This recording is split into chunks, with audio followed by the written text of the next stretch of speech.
আসলে এটা আমাদের জন্য একটি গর্বের বিষয় যে বাংলাদেশে মাত্র 7টি পৌরসভায় এই প্রবৃদ্ধি যে প্রকল্প সেটি চালু ছিল, তার মধ্যে শিবগঞ্জ একটি। আমি বিশ্বাস করি যে এটি নিঃসন্দেহে শিবগঞ্জের যে স্থানীয় অর্থনীতি সেটিকে বিকশিত করার জন্য অনেক বেশি সহায়ক ভূমিকা পালন করেছে এবং সামনের দিনে আরও করবে।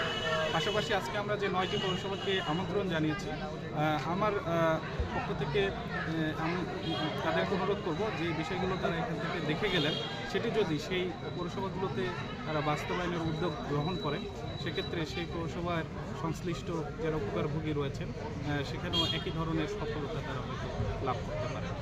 স্যার, স্থানীয় সরকারের পক্ষ থেকে আপনার আর কী ধরনের প্ল্যান আছে বা আপনার নিজের স্থানীয় সরকারের পক্ষ থেকে কী ধরনের প্ল্যান করেছেন আসলে এই সেক্টরটাকে একটু ইমপ্রুভ করা, যাতে আমাদের অর্থনৈতিক উন্নয়নটা আরেকটু ঘটাতে পারি আমরা? Thank you. আমাদের বর্তমানে যেটি গবেষণার মাধ্যমে ফুটে উঠেছে যে ইউএসডি পদ্ধতিতে আম চাষ করলে আমাদের জন্য বেশি লাভজনক হচ্ছে, ফলন বেশি ভালো হচ্ছে।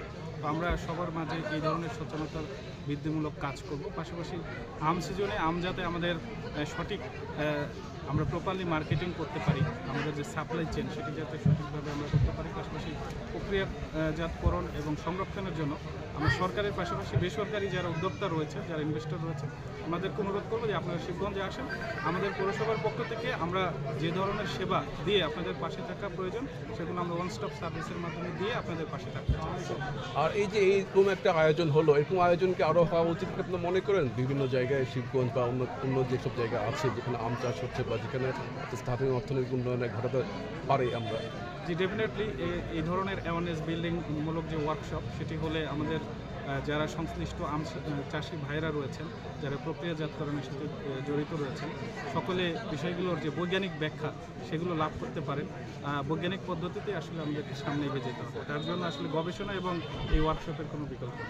স্যার, প্রবৃদ্ধি প্রকল্প এখানে তো অনেক সহযোগিতা করেছে, তাদের কি আপনার কি চাচ্ছেন তারা এরকম আরও সহযোগিতা আরও করুক, বা এই সহযোগিতা কেমন মনে হয়েছে আপনার কাছে? এই বিষয়টি সরকার কেন্দ্রীয় পর্যায় থেকে ভেবে দেখবেন, কেন্দ্রীয় পর্যায়ে এই বিষয়ে ভূমিকা রাখবেন। ধন্যবাদ স্যার।